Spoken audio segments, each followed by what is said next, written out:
Back in the book segment tonight, did you see that? We begin with an amazing statement from Congressman Charles Rangel. He says that Jesus would want America to be a nanny state. When Jesus said that you're going straight to hell if you didn't treat the less of his brothers and sisters, and what did he say? He said he was hungry, didn't give him food stamps, he was thirsty, you didn't purify the water, that he was naked, and you didn't give him Social Security, and God knows he was sick, and you gave him no comfort.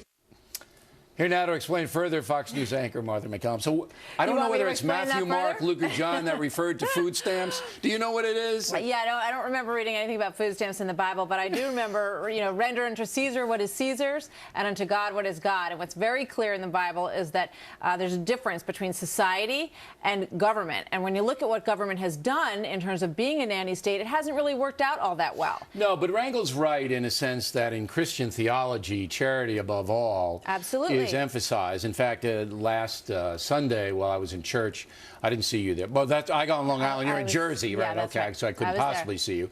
But there was an epistle by Amos, the prophet Amos, and said, hey, if you don't help the poor people, you're not going to be in real good shape. So he's right there. But he takes it, Rangel does, and he tries to defend an inefficient system, in my opinion. But the setup for his response came from a discussion about whether or not what the GOP was arguing for on the floor of the House was moral or immoral. And he was basically saying, that it was immoral based on that. And when you go back and you look at the Great Society and you look at what the intention was of all of these programs, it was to lift people out of poverty.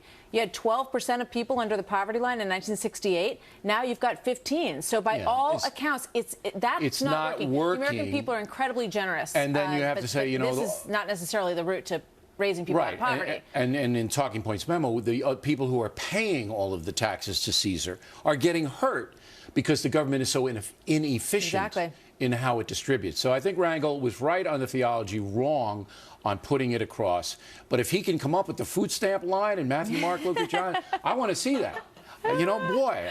All right, now, on the same subject, 60 Minutes, as you may know, doing a piece on me this coming Sunday off the Killing Jesus book that I've recently released. Here's a clip. What did you find you think people will be surprised to learn about Jesus? That he was a regular guy, very afraid, very afraid. What do you mean very afraid? Scared to die, scared to be put on the cross, and that he got angry, and that he was a little violent, and that he was a man. Explain how he was violent. Well, when he went into the temple and overturned those money changers, he was absolutely livid. He was personally insulted that the temple was being used as a place of commerce, and not only that, but they were stealing from the folks. So that was a good clip. I'm glad they issued that. You're going to get criticism for this book, and it's going to be interpreted as Bill O'Reilly interprets Jesus. The book, which I just started reading, is very interesting, and it's historical, which is... Well, we have it right on it. See, under Killing Jesus is a history right there. But, 60 Minutes is interesting because I don't do, as you know, a lot of edited television because they can make you look like an idiot. This interview is 2 hours long. Unbelievable. Nora O'Donnell and I sat there for 2 hours. I thought I was in a filibuster situation. And they're going to edit it down to maybe 8 or 9 minutes. So it's kind of scary.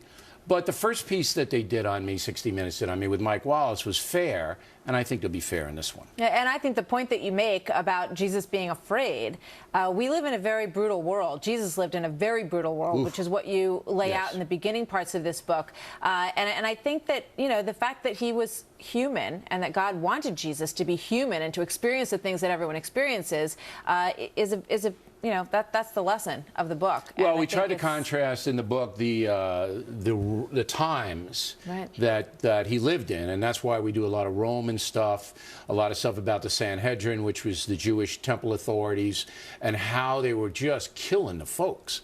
I mean, Rangel would have been outraged by what was happening in Judea and in Rome. I mean, they were just hammering the poor people. But you point out, and it strikes me reading the beginning of the book, we live in an increasingly brutal society as well. I look at Newtown, talk about the slaughtering of innocents. You look at the Navy Yard, the mall. in Syria, right in Jesus' backyard. And it made me think, boy, you know, you look at this and say, gee, the world was really brutal then. We live in an increasingly brutal we haven't come too now, far in 2,000 and it years. really makes you think. All right. Miss Martha, thanks as always. We appreciate it. Back